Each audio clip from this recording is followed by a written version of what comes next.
Queridos irmãos e irmãs que nos acompanham pelas nossas mídias sociais, os nossos irmãos que estão aqui conosco nesta noite, nós acabamos de ouvir o Evangelho segundo São João, sequência do Evangelho de ontem, né?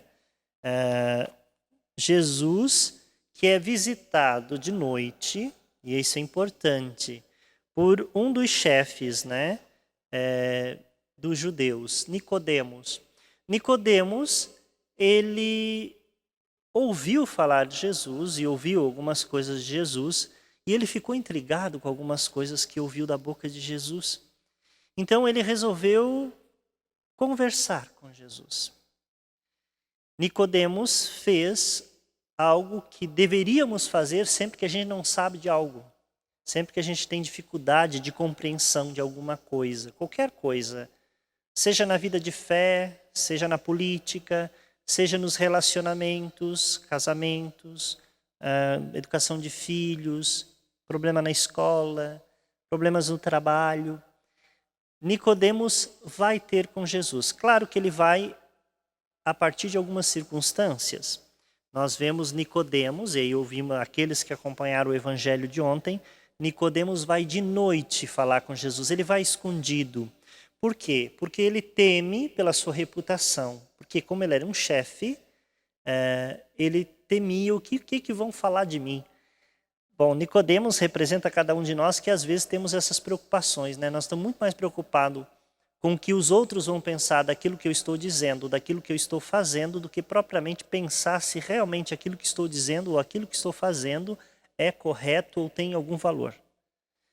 Mas, de qualquer forma, Nicodemos tem esse movimento de ir até Jesus e conversar, dialogar. Costumo dizer que não existe nada na vida que uma boa conversa não resolva. E alguns paroquianos até já sabem, o Padre Deonor sempre fala que o combinado não sai caro. Verdade, o combinado não sai caro, porque se a gente conversa antes, normalmente se acontece algum imprevisto no meio do caminho, a gente já tem mais ou menos uma direção com aquilo que foi combinado. E talvez isso nos falta, e Nicodemos nos ensina isso. Se eu não entendo, se eu não sei, eu tenho que ir atrás.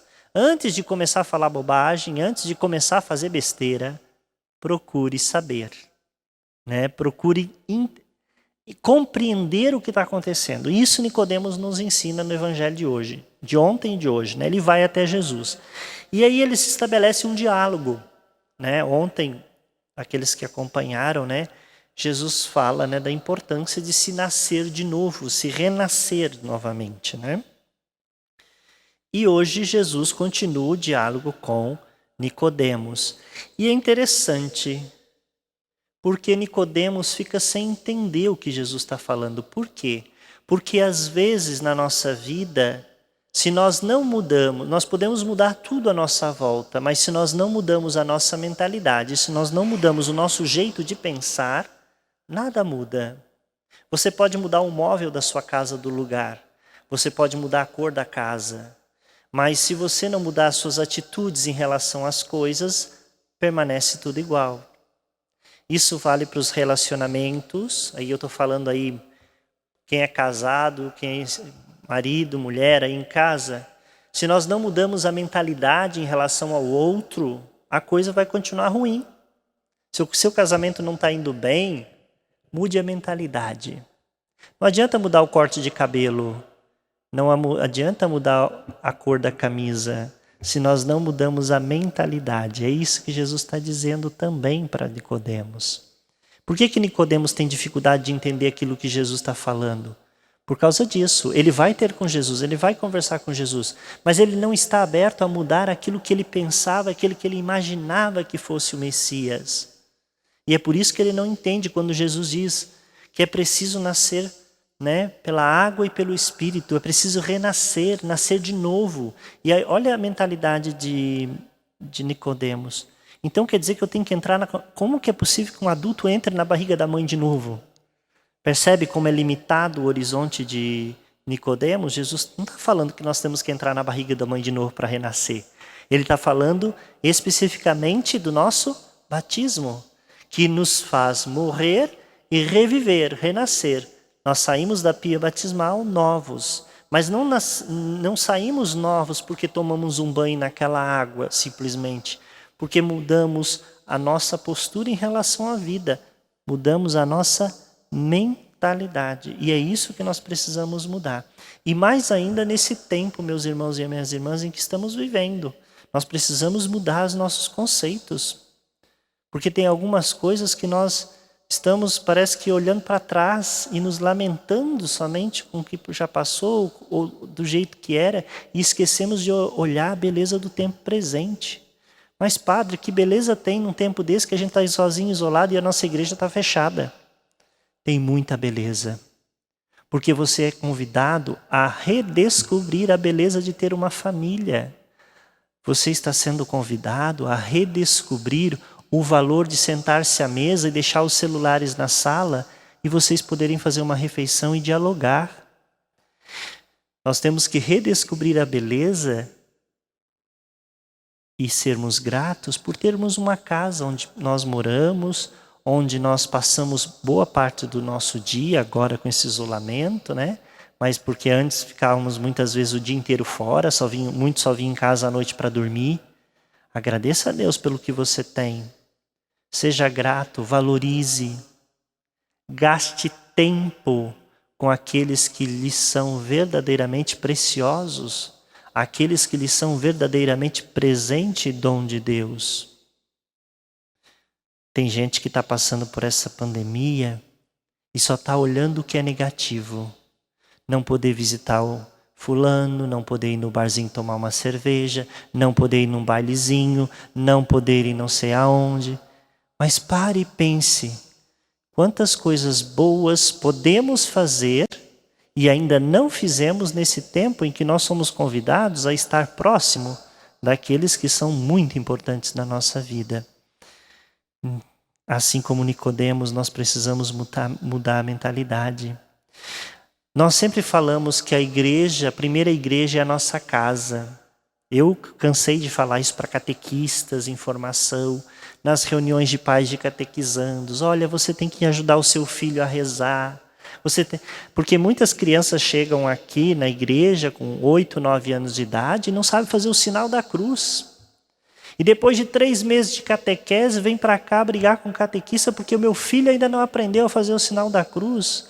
Querido pai, querida mãe, se o seu filho não sabe fazer o sinal da cruz, a culpa não é do padre, não é da catequista. A culpa é sua. Você é o primeiro catequista, querido pai. Querida mãe, você é a primeira catequista. Quem tem que ensinar o Pai Nosso, Ave Maria, o Santo Anjo, Glória ao Pai, fazer o sinal da cruz, rezar antes de dormir, rezar ao levantar, é você. Quando a criança chega com 8, 9, 10 anos na igreja, na catequese, ela já tem que ter essa noção de que ela é igreja, que ela faz parte do povo de Deus. É mudança de mentalidade. E nós sabemos isso há muito tempo, mas nós preferimos jogar a responsabilidade em cima de quem não tem essa responsabilidade. Porque é muito mais fácil apontar o dedo para o catequista, que é um voluntário, um ministro da palavra, e dizer, você não deu conta de ensinar o meu filho o básico. Só que o básico, quem ensina, quem transmite é pai e mãe. Nós queremos às vezes jogar a responsabilidade para cima de quem não tem essa responsabilidade. A igreja, ela nos ajuda sim a crescer na fé. Mas fica difícil fazer crescer algo que a gente não tem. É por isso que no dia do batismo, última parte do rito, e eu faço isso em todo batizado, ainda sábado eu fiz um batizado aqui, ainda fiz. A última parte do rito do batismo é o éfata. Éfata é uma palavra grega que significa abra-te. O padre toca o ouvido da criança e diz que Jesus, que fez os surdos ouvir e os mudos falar, te conceda que você possa logo escutar a sua palavra e colocá-la em prática. É missão do pai, da mãe, do padrinho e da madrinha educar a criança na fé. E aí hoje nós queremos que a igreja faça isso, só que a função primeira da igreja não é educar na fé. Essa missão, em primeiro lugar, é da família e nós precisamos resgatar isso. Precisamos mudar essa mentalidade em nós. Porque quando a gente vem com alguma bagagem, a igreja passa a ser totalmente diferente.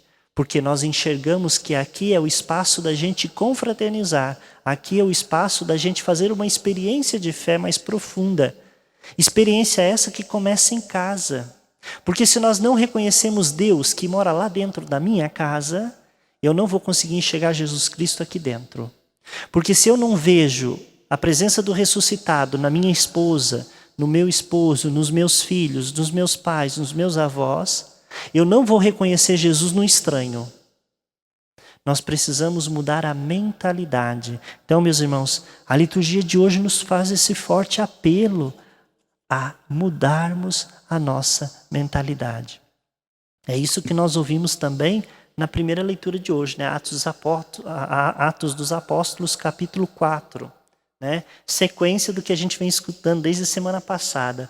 Os fiéis, a multidão dos fiéis, isso está falando da comunidade de Jerusalém, né? Era um só corpo, uma só alma. Eles tinham tudo em comum. Ninguém considerava nada seu. A mentalidade das primeiras comunidades cristãs era uma mentalidade fraterna. A comunidade era uma comunidade fraterna. A igreja era fraterna. E é isso, meus irmãos, que nós precisamos despertar em nós. Porque senão nós vamos continuar cristãos egoístas, que pensamos só em si mesmo, esquecendo que quem está do nosso lado também é a igreja. Quem está do nosso lado também é comunidade. Quem está do nosso lado é nosso irmão. Então peçamos nessa Santa Missa esse dom e essa graça de abrirmos a nossa mente para entender que no dia do nosso batismo nós renascemos para uma vida nova. Essa vida que Jesus nos oferece por meio dos seus sacramentos. E por renascermos para uma vida nova, nós temos que agir de uma maneira nova. Então, que verdadeiramente o Senhor Jesus inspire o nosso coração e a nossa ação. Louvado seja o nome de nosso Senhor Jesus Cristo. Para sempre seja louvado.